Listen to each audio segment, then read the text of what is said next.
আসসালামু আলাইকুম এভরিওয়ান, কেমন আছেন সবাই? আজকে আমি কলা দিয়ে পুডিং বানাবো। প্রথমে কলা ছিলে নিচ্ছি, এখন পেস্ট করে নেব। তারপর দিয়ে দিচ্ছি দুটো ডিম, চিনি অ্যান্ড কলা। এখন এগুলো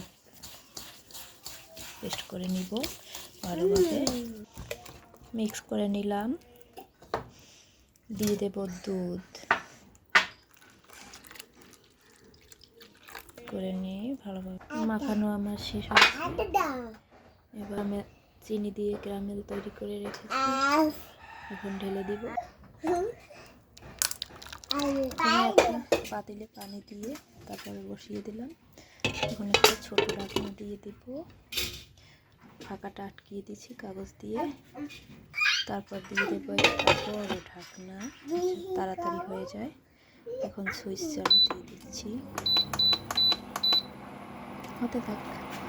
5 মিনিট পর দেখবো, আবার 10 মিনিট পর আমি খুললে দেখি কি সুন্দর ফুলছে, ফুলে গেছে। দেখছেন, এটা পারফেক্ট হয়ে গেছে, এটা লাগে না। আবার ট্রাই করি, পারফেক্ট হয়ে গেছে।